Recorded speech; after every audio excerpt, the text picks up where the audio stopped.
So today's guest is David Raymond. Some of you might know him as a keynote speaker and a thought leader on sustainable happiness, right?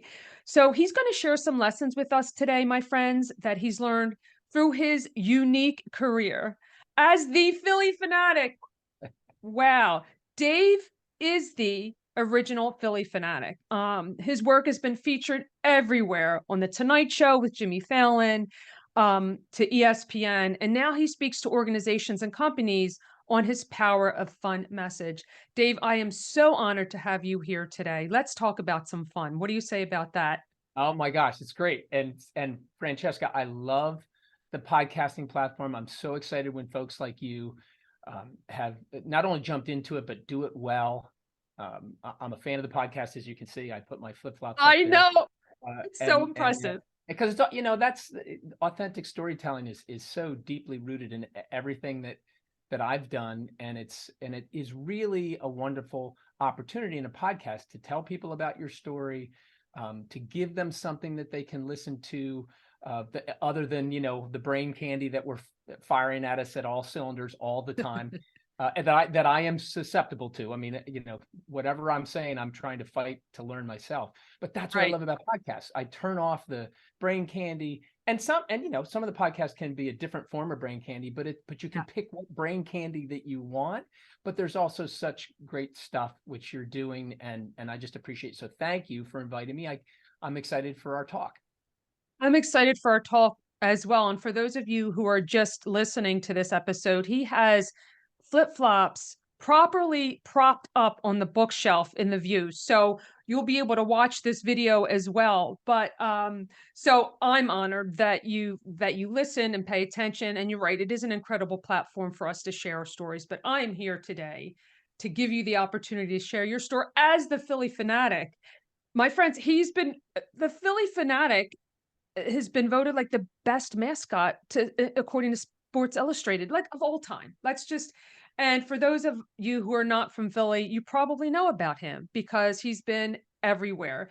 And so, you know what? I might be wrong about this, David, but I did a little digging. So you'll have to correct me along the way.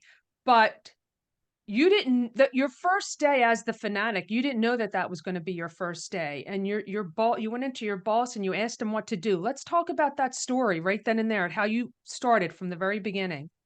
Yeah, it was athletics was the backdrop of my entire life. So my dad um, was at the University of Delaware for just a little less than 50 years as a coach. He started as the head baseball coach and assistant football coach. When I was 9 years old, he got the job as the head coach at the University of Delaware. And that was my whole existence, was growing up with this local icon, a hero. And, I just wanted to play sports. And that's all I thought about, was going to Delaware and playing football for my dad. And I got the opportunity to do that. And when he knew that I was really interested in being a coach as well, he helped me get a job with the Phillies, because he knew the ownership, the Carpenter family, because they were big supporters of the University of Delaware. And so I went as an intern in 76 and 77, and I fell in love with the idea of having a full-time job, before there was a sports marketing degree. To have a full-time job working for my Philadelphia Phillies, I couldn't believe it.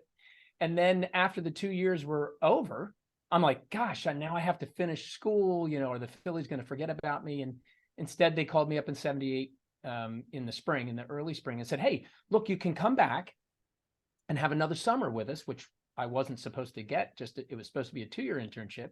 And I said, yeah, what do you want me to do? And they said, you need to go to New York and get fitted for the costume, which I protested at first, like, what are you talking about? And they said, look, just go to New York. We got to hurry up and get this done quickly.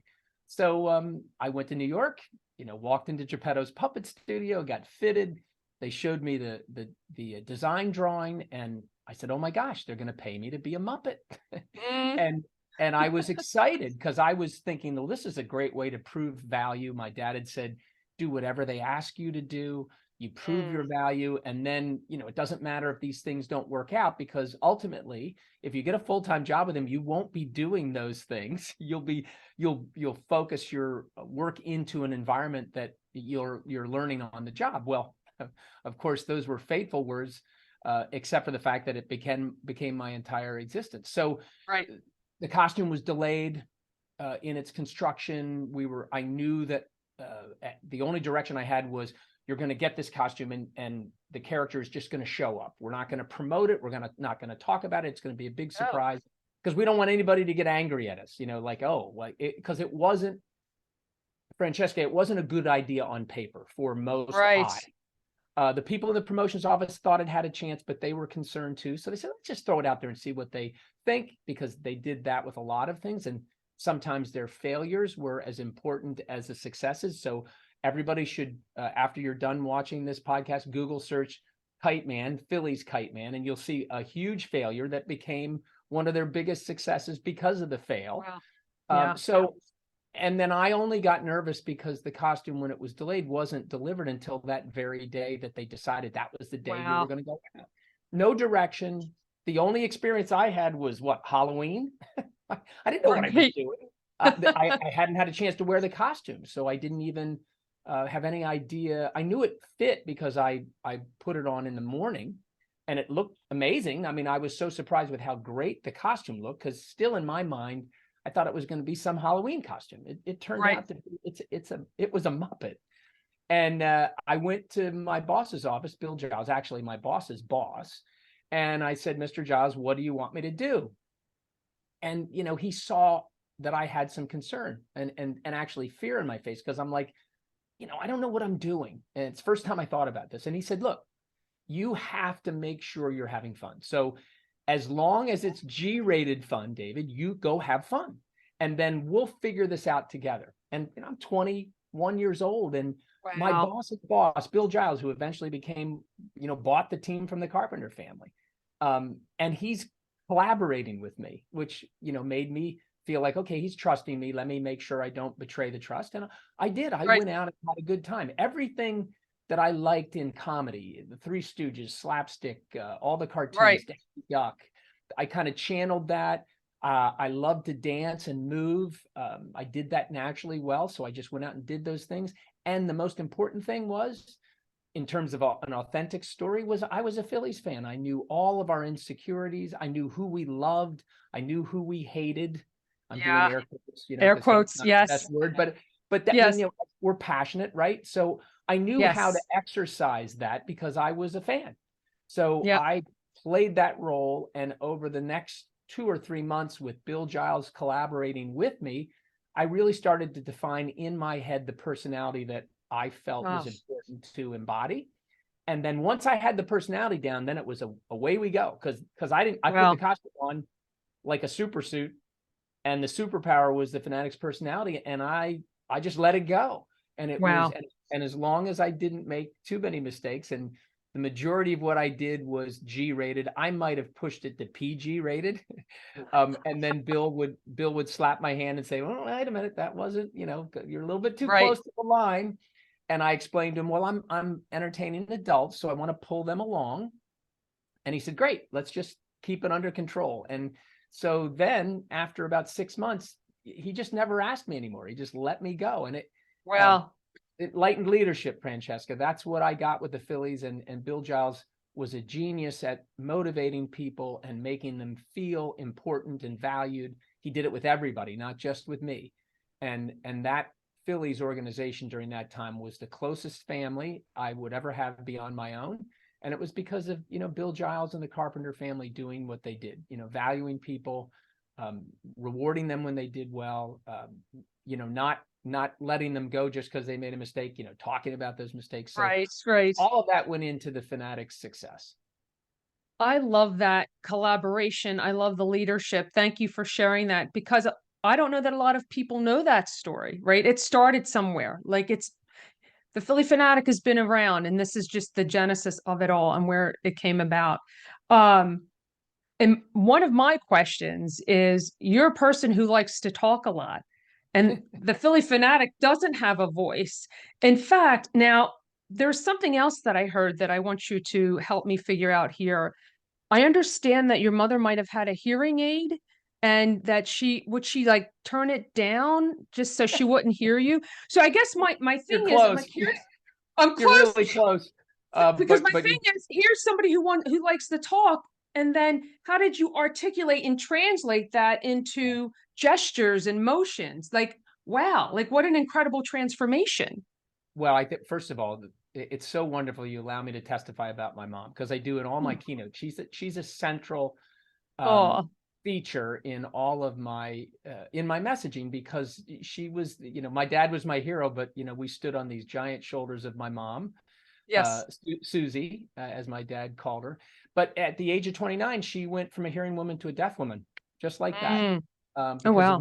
Meniere's disease, same disease that Huey Lewis has, that he can't sing anymore. And it affects people differently. For my mom, she lost virtually all of her hearing, and she had to work Mm. really hard to.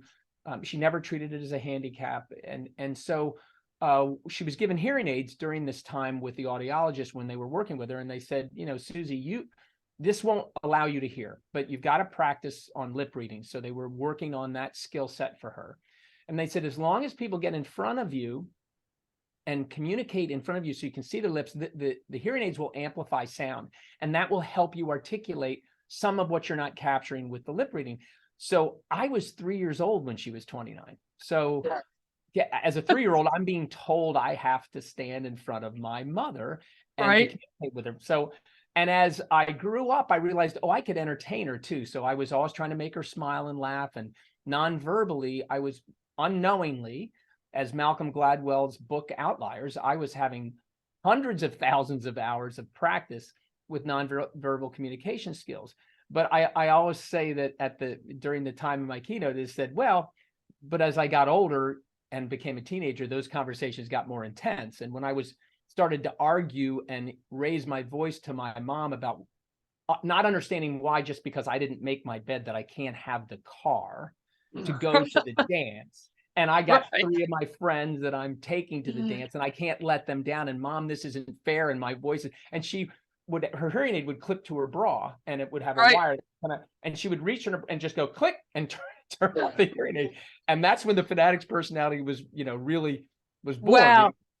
like this. So she inspired this skill set that, and it was a great lesson for me, because any skill set that you have that you do naturally, you don't value it. Even if you're a virtuoso on whatever instrument you want to plug in the blank there, and you just automatically are playing it well, you start to realize, I'm really, this is natural to me. Well, it Right. takes you a long time for you to take credit for being a virtuoso, because you do it so well. So I was a virtuoso in nonverbal communication without having any ability to, in my mind, to believe I was good. So it took me years and years and years to take credit for the work I did as the Phanatic, and in part because media would ask me that question, and I Okay. did, and I felt Yeah. like I was taking advantage of my mom's, hearing problem, until I went to mom and said, "What do you think?" I said, "Oh my gosh, yeah, that's absolutely, David." And Oh, she went on to work with the deaf community, was a certified interpreter wow. for the deaf, all because of this handicap. She became an empowered woman, which, made me even more proud of her. But she's Wow. responsible for this personality that's continuing to go out and entertain millions and millions of people over the last 45 years. And it's in part is because of my mom. So it's Oh, wonderful wow. to get the opportunity to talk about her. What an incredible story. I'm so glad I asked that question. As you put the pieces together, you're never really sure what to include. And I'm so glad I included that because that's Thank such you. a genuine story. Um, so so you're this incredible Muppet engaging with the Philadelphia fans and the teams that they're playing. And one of your titles, David, is that you're the hero of happiness. And there's this emotional connection, however, that when we see the Phanatic, when I say you, like everyone's face lights up.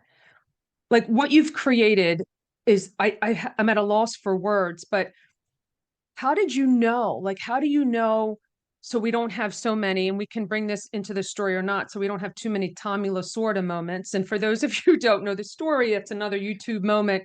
Um, he didn't seem to like the Phanatic. I guess he was defending his team, the Dodgers. But how do you know who to approach and who not to approach? But you're there for everyone. I guess that's one of my questions. You've done it so well. And yes, we want everybody happy, but do you have a gauge perhaps that you use? Yeah, it's well, let's start with the nuts and bolts first. How I knew Okay. who to engage was whatever I felt like would be joyful for me. So here I am, an athlete who dug and scratched my whole career to be able to play college football, and I was a really good pitcher in baseball until I hurt my shoulder, which made me focus on football. So these superstars or gods in my life were the players and the umpires to get to know them. So I just used the Phanatic as a vehicle that I realized when I interacted as the Phanatic with these superstars, the rest of the fans were like, oh, look, he's with Mike Schmidt. He's with Tug Right. McGraw. He's with Dave Parker. He's dancing with Eric Gregg. And I realized that made great value in my performance. But for me, I get to work with these guys like they're my friends. So that's the nuts and bolts of who did I know? I just went wherever I thought would light me up. And then I realized I'm a fan. So it was Yes. lighting them up. So one fed off the other.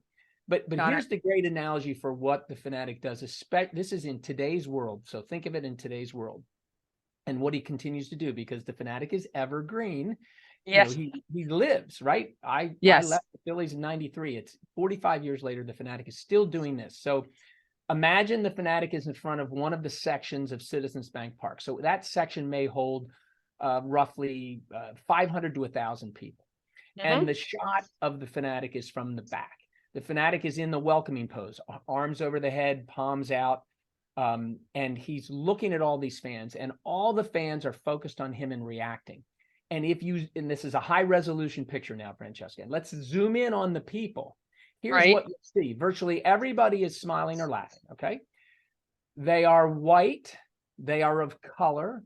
They are of whatever descent you could imagine in the diversity in that stance. They're big, they're small, they're men, they're women. They identify whatever they want to identify as.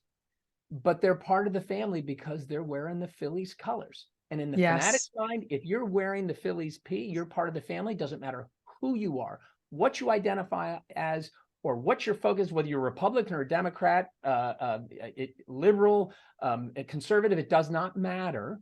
You are now a member of the family. And that's a solution to all of the concerns we're having in today's world, because we are pitted against one another, because we look Yes. different, we think differently, right? And Right. that illustration of how you can all come together no matter where you come from is really the most important thing that the Phanatic does. And he does it because his personality is, oh, you're a Phillies fan. Come on, if you're a Mets fan or Yankees fan, get the heck out, because every now and then people are excluded, right? But Right. Right. they're excluded because of the passion for our team. That's right. And it is a wonderful lesson for us to see that there are always things that connect us and always things that bind us together. And the Phanatic is a unifier. And that's the thing that I think is so powerful. You see silly, wacky, furry. You see the Tommy Lasorda video. You go, oh my gosh, I can't believe that happened. You see the Phanatic dancing with the umpires or doing whatever hijinks he's doing, and you laugh and you giggle. But right underneath the surface is a vitally important lesson that we are more in common than we're not. When we surround ourselves with the things that we love and we share them, you are going to learn about people that you don't know about if they want to share with you as well. And that's honestly a solution, Francesca. Simple solutions to very complex problems is part of my message. And this is really, really important to remember when you're giggling at the silly, green, wacky furriness. Also see what's happening right under your nose and pay attention to it, because it's a lesson for us. What an incredible lesson. I love what you said. We are more connected than we believe. We are all one. And it's just understanding that, and just the fun and the smiling and the laughter pulls it all together. So this incredible work, you now, like I said, mentioned in the very beginning, you're a speaker and you share these lessons that you've learned throughout this career path. What are some things that we can share with the audience then to engage our happiness quotient here, David? Because these are tough times. They're unfamiliar times. It's always been, our future has always been unfamiliar, right? But we've been through a lot in the past few years. How can we engage this, David, and hold on to it and keep it true? Yes, it is so very simple.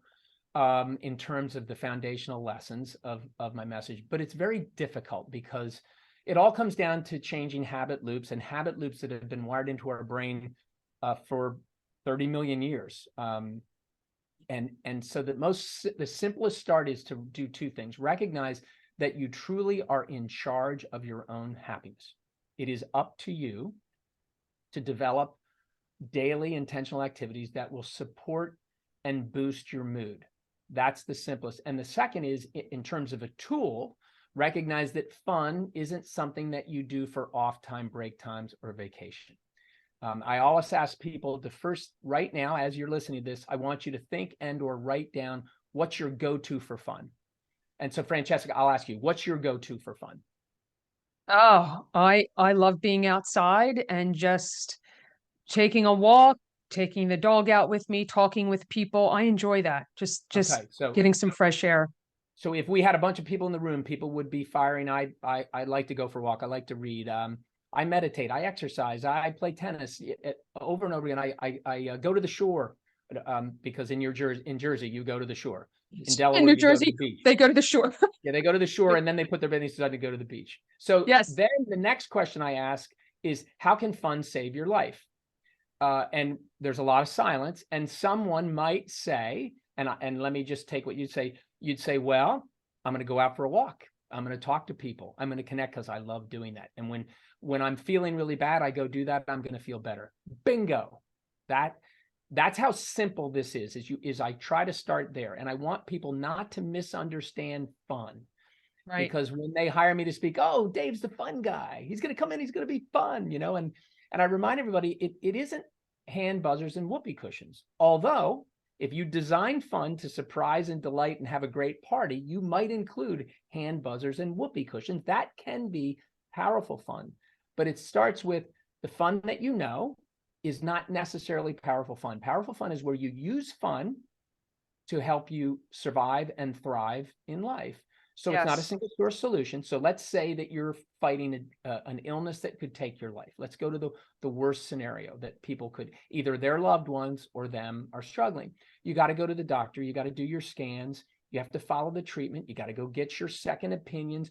You got to make sure you're consulting all the people that you love to help you overcome this. But at the same time, you can't leave fun behind because it is a really important tool for you to overcome. So you're going to continue to do the things that are fun for you, regardless of how bad you feel, because it's a little lever to try to boost your mood. And when you boost your mood when you're sick, you're actually not helping yourself just mentally. The science of positive psychology has proven that it will increase your physical wellness at the same time, lower blood pressure, lower your heart rate, deliver happiness hormones. When you just smile, whether you fake it or not, you're getting delivered serotonin and a series of these hormones through your brain chemistry that physically are good for you. So all I'm trying to do is say, remember, you're in charge of your own happiness, value fun in your life, and make sure you're deciding, how am I going to work at being happier? So expressing gratitude, being kind, removing focus on yourself and focus on others. Those things are really, really superpower to boost your mood. And if you practice and you work very hard at it, you're going to see that no matter how difficult life can be, this can help you get over it. And then what's really cool about this process is when life decides to give you the good stuff, it's amazing what this will do during your good times to continue to do these same things. So, I have a morning routine. I've got all the things I do daily, and still at the end of some weeks, I feel like I just want to bury my head in a pillow. That's the way life is. But you just got to keep doing this over and over again. And during the worst times when you do it, you're thinking, why am I doing this? But then you look back after you've overcome and you go, wow, now I know how to do it. I've got resilience now. I'm not frightened for the tough times that life can give me because I have a process, and I'm just going to keep doing that. So I appreciate the opportunity I didn't mean to ramble on, but it's truthful. It starts with, you got to know you're in charge of your own happiness, and then you have to know that you got to work at it daily for it to really, have a positive effect. Yes. Thank you so much, because what we're saying here, we're creating a long-term solution. It may seem short-term, like you said, when you go out and you do your presentations and you share certain information, what you're proposing is we're going to take it outside of this room so you can carry it with you for the rest of your life, regardless of what obstacles you might bump into, right? So it's building this resilience that you're offering here, Dave, that we can all use. And it's perfection. But yes, it does take persistence and consistency. But that's the fun part, right? Yeah, You well, can consistently have fun. That's the fun yes, part. you can. And it doesn't matter where you're sitting. You can engage. Once you learn how to do this yourself, you can go in and inspire people at the workplace to do the same. Right. And if you're a leader, you can make sure your employees or the people that you're leading know that you care about them first. So you get to know your people. You see, like I know Francesca's having a tough week because I know her daughter, didn't get accepted to the school she wanted to get to, or I know her daughter is struggling emotionally, and they know things about you and they demonstrate their care, and then they go, look, I want to try to make it better at work. How can we make it better for you at work here? Then they Right. listen and they engage in those things. If you're an employee, you do it with your own group and people are going to go, hey, I want to have what they're having over there. What are they doing? Right. And that will eventually level up to leadership. And as long as you're in the place where leadership cares, they'll pick up on that. And the beauty of this is if you start seeing your leadership doesn't care about this or doesn't care about you, hey, it might be a suggestion that you're not a right fit at this Right. company. And that's when, right. the great resignation, when we got hit with the pandemic, a lot of people started to go, wait, I'm paying attention because I'm not wasting any more of my time. Right. And then they've either left and come back with a different attitude, or they've left and they found something better. So I think that this process is when you start really paying attention, who's doing this in my world and who isn't, who believes in this and who doesn't. And it gets you connected to the people you should be connected to. And it eliminates some people that maybe you're spending time with that are just not good for you or them. Right. That's what I love about this is you start, see the advocacy and the sharing of the same principle, whether people know it, I've termed it powerful fun, and I have a 4 foundational lessons and all those things, but people come to me after I speak and go, wait, this makes sense to me. I've been doing this. I just didn't know I was doing it. Or they say, I can't wait to try this because I wish I had it when.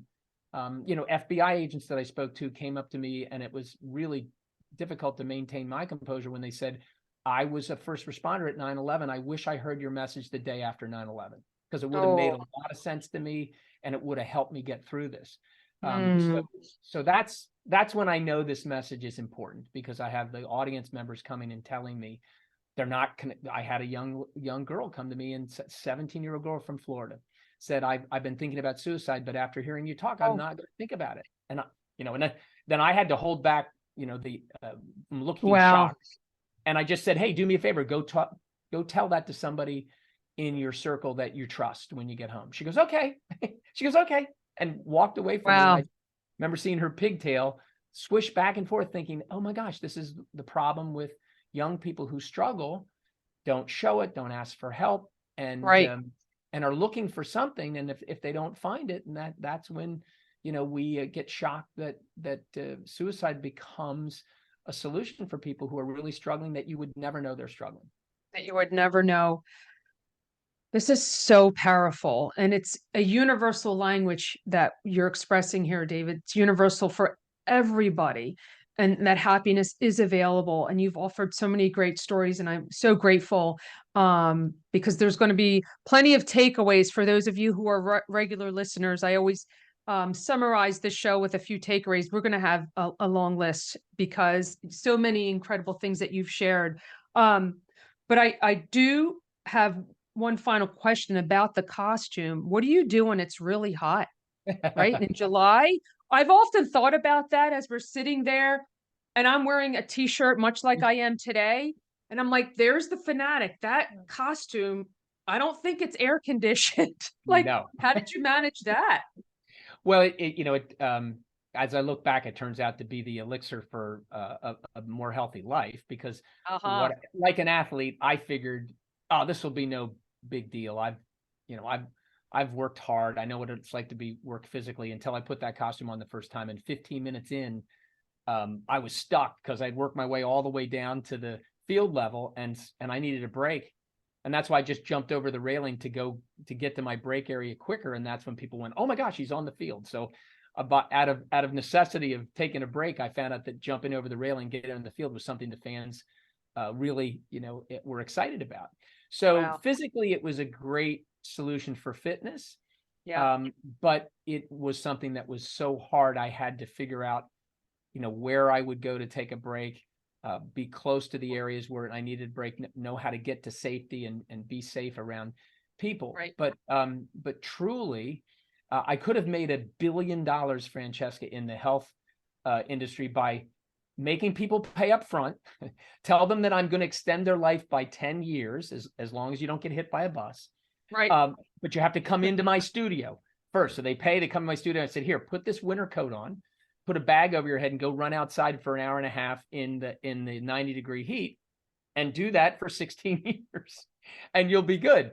Now, knowing that they had to pay up front, no refunds, but I would make them healthy. So Sure.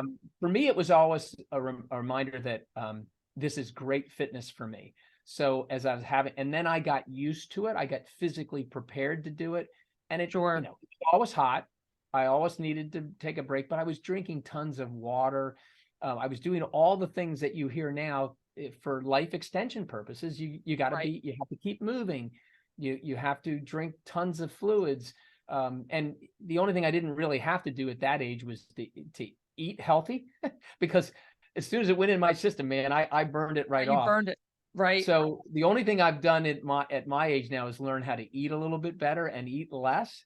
But I just keep moving. I get up no matter what's happening. I constantly am moving and engaging physically. And if you want to live till 100, that's great. But if you want to live till you're 100 and still be able to pick up your great grandkids and play with them, you got to learn to go down on the floor and get up. That's right. And a 100-year-old, that's not an easy thing to do unless you've been practicing your whole life for that moment. So I'm just thinking, hey, the Phanatic gave me some. I feel a little bit of like Tom Hanks in The Green Mile, where I got infused with this superpower, and I hopefully will live a long life. But if I do get the opportunity to live a long life, I know two things: I'm going to be happy, and I'm going to be physically able to attack life that for my age and represent that you can be mentally and physically healthy if you work at it. Wow. So phenomenal. Thank you so much for sharing that. And because I was always curious, and you're right, it is about fitness and taking care of ourselves to extend our lives. But in all of these great things, I can take a guess as to what your favorite piece of clothing or accessory is. But why don't you share with us what that might be for you? Well, I'll put it into a category because I first of all love this question. This should be a question like we say, tell me something good when we meet Right. somebody. This is the great follow-up question. What's the thing that really makes you? What's your superpower when you put it on? You feel like it's a super suit. Yes. I'll use. So this shirt I have is one of those. It's called 7 Diamonds is the brand, but it's stretch. It stretches everywhere. I love any type of clothing that has a little spandex in it, because as you get Yes. older, it's nice to have a little spandex to hold things in place a little bit better. But it's usually a shirt or a pair of pants that just makes me feel comfortable. And that level, that feeling of comfort extends beyond you, and you shows some confidence in how you feel. So I think putting on clothes every morning, you have to think of, I'm putting on my super suit.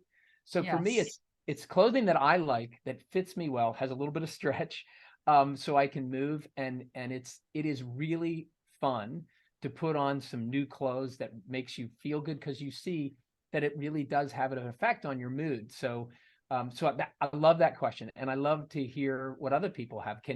I don't want to bore your audience if you've said it before, but what is it that makes you? What do you like to wear? Ah, I am so with you on comfortable clothing with stretch.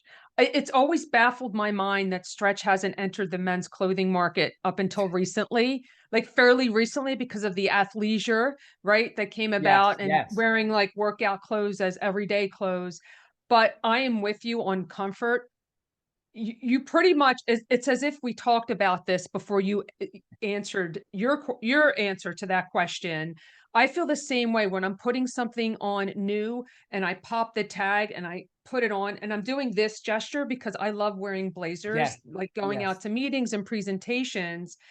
because there is something that I'm putting on, that confidence, right? It comes from within, but also through the clothes that I wear, that yes, I'm feeling good about myself. I purchased this, and then I feeling good, and then I can treat others better, right? So Yes, it's just this yes. universal circle of happiness, much the same comfort. I don't wear tacky high heels. They hurt your feet. I bless those women who can keep them on, but I'm into the the nice looking comfort shoe. They're Yes, and out there's there. We just have to and search for them. popping tags, as the song says. I that's I'm going to use that as my, excuse me, as my slogan for how I Yep. feel when I put the Supersonics. You pop the tag when it's new, it feels great, Uh, fits you, helps your day.